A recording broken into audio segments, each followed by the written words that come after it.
పార్టీలు నాకు ఇచ్చిన అవకాశాన్ని చిత్తశుద్ధితోటి నిజాయితీతోటి నేను పనిచేసి నా నిజాయితీ నిరూపించడం జరిగింది. దానివల్లే మరి 2 సార్లు భీమిలి శాసనసభ్యుడిగా, ఒకసారి అనకాపల్లి పార్లమెంట్ సభ్యుడిగా గెలిపించినటువంటి ప్రజలకి, మరి ప్రోత్సహించినటువంటి పార్టీ అధ్యక్షులకి, నాయకులకి అందరికీ కూడా మీ ద్వారా, అలాగే పాత్రిక రంగం, మరి నా అభివృద్ధిలో పాత్రిక మిత్రులు కూడా నన్ను తమ కుటుంబ సభ్యుల్లా చూసి మీరెంతో నన్ను ప్రోత్సహించారు. దానికి మీకు, పాత్రికేయులకి, అధికారులకి, ప్రజలకి, పార్టీ నాయకులకి పేరు పేరున, ఎందుకంటే అందరూ ఉన్నారు నా ఆత్మీయులు అన్ని పార్టీలు కూడా, వారందరికీ కూడా పేరు పేరున హృదయపూర్వక నమస్కారాలు, ధన్యవాదాలు తెలియజేస్తున్నాను.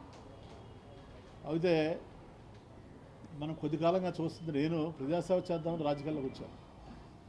తప్పనిచ్చి రాజకీయాల ద్వారా ఇది లబ్ధి పొందుదామని అయితే రాలేదు. నేనే లబ్ధి కూడా పొందలేదు, మీరు చూశారు కదా. గత 16 సంవత్సరాల నుంచి, 17 ఏళ్ళ నుంచి నాకు పొందే ఉద్దేశం కూడా లేదు.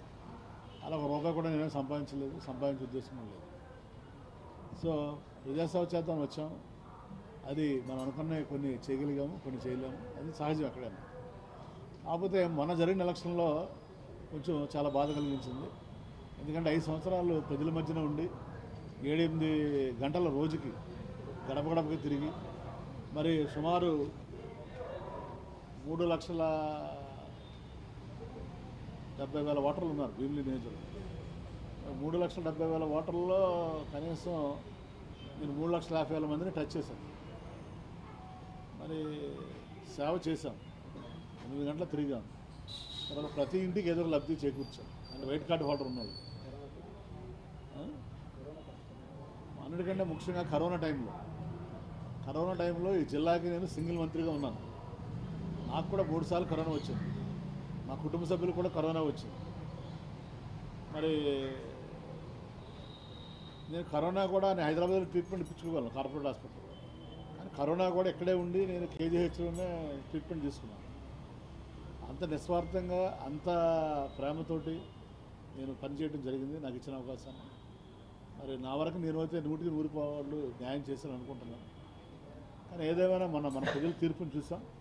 మన ప్రజా తీర్పుని మనం గౌరవించాల్సిన బాధ్యత అందరి మీద ఉంది. సో నేనైతే ఎవరిని బ్లేమ్ చేయట్లేదు. కాబట్టి నేను ఇంతవరకే రాలేదు ఎలక్షన్స్ అయిన తర్వాత. నేను కూడా అబ్జర్వ్ చేస్తున్నా, మీ టీవీ ఛానల్స్ కానీ, పేపర్లు కానీ, మేధావులు కానీ, అసలు ఎవరైనా సరే ఈ ప్రజా తీర్పు సరే, ఎలక్షన్లో ఒకసారి ఒక పార్టీ ఓడిపోతే ఒక పార్టీ గెలుస్తుంది. దీనికి కారణాలు ఏంటి అని విశ్లేషణ చేస్తారని కొంతమంది ఏమో ఈవీఎంలు అంటారు, కొంతమంది ఏమో ఏదో రకరకాలుగా మీ అనాలిసిస్ మీరు చేసుకుంటూ వచ్చారు. సో ఇదేంటంటే ఒక కేస్ స్టడీ. మీరు కూడా అసలు ప్రజలు ఎందుకు తిరస్కరించారు అనేది కూడా మీరు ఒకసారి కేస్ స్టడీ చేయాలి. ఏది ఈ జర్నలిజంలో శ్రీనివాస్ గారు ఒక 25 ఏళ్ళ నుంచి ఉన్నారు, పెద్ద శ్రీనివాస్. మరి ఇక్కడ రాజధాని పెడతా ఉన్నా, అన్ని పథకాలు ఇచ్చినా, మరి ఎలాంటి అవినీతి లేకుండా పరిపాలించినా, మరి ఎందుకు ప్రజలు ఇచ్చేసారనేది తప్పనిసరిగా మరి నా వరకు అయితే నాకేమీ అర్థం కాదు ఎందుకు అలా జరిగింది అనేది. మరి నేను అనుకుంటాం ఇక్కడ స్థానికంగా ఉన్నటువంటి అభ్యర్థులను చూసి వాళ్ళు ఓట్లేరు ప్రజలు, పైన ఉన్న వాళ్ళని చూసి వాళ్ళు నిర్ణయం తీసుకుని ఉండొచ్చు అని నేను భావిస్తున్నాను. మా వరకే నేను మా పార్టీ కార్యకర్తలు కానీ, తెలుగుదేశం కానీ, జనసేన ఏ పార్టీ కార్యకర్తలు కానీ, నాయకులు కానీ ఇబ్బంది పెట్టలేదు. ఎవరికి కూడా ఎలాంటి భూ కబ్జాలని ప్రోత్సహించలేదు, ఎవరికి ఎలాంటి అన్యాయం చేయలేదు, ఎలాంటి అవినీతిని ప్రోత్సహించలే. మీ అందరూ కూడా చూశారు 5 సంవత్సరాలు నేను ఎలా పరిపాలించాను, యాజ్ ఎమ్మెల్యేగా, యాజ్ మంత్రిగా. కానీ ప్రజలు విలక్షణమైన తీర్పునిచ్చారు, తప్పులేదు. సో ప్రజా తీర్పుని గౌరవించాల్సిన బాధ్యత మనందరి మీద ఉంది. సో ఎన్నో మరి లోటుపాట్లు ఉంటాయి, ప్రతి పార్టీలో మంచి ఉంటుంది, చెడు ఉంటుంది, ప్రతి నాయకుల్లో మంచి చెడు 2 ఉంటాయి. వాటిని విశ్లేషణ చేసుకుని ఆ మంచిని మనం ముందుకు తీసుకెళ్తాం. మన వల్ల తప్పులు కానీ చెడు కానీ ఉంటే వాటిని మరి విశ్లేషణ చేసి రెక్టిఫై చేసుకుని ముందుకెళ్ళడం జరుగుతుంది. కానీ నేను ఇప్పుడు ఈ నిర్ణయం తీసుకున్న సడన్గా కారణం ఏంటంటే, మరి ఏ ప్రభుత్వం వచ్చినా, కొత్త ప్రభుత్వం వచ్చినప్పుడు ప్రభుత్వానికి కనీసం సంవత్సరంలో టైం ఇవ్వాలి.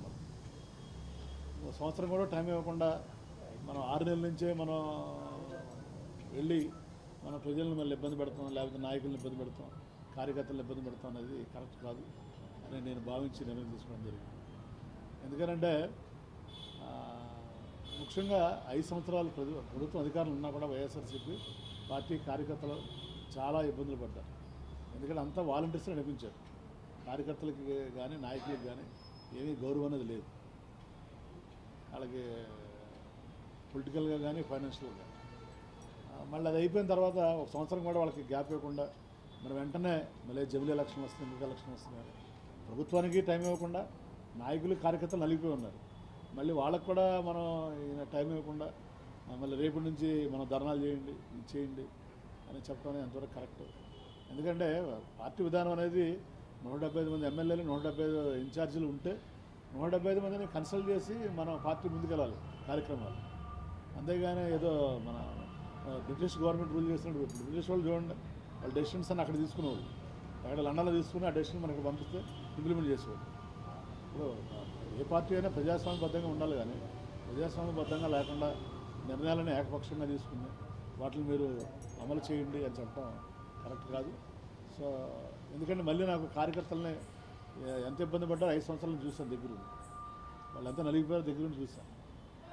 వాళ్ళు ఇప్పటికీ కనీసం ఒక మీటింగ్ పెట్టి పలకరించకుండా వాళ్ళని అసలు ఏం జరిగింది, ఎలా జరిగింది అని చెప్పకుండా మళ్ళీ మీరు ధర్నాలు చేయండి, గొడవ చేయండి,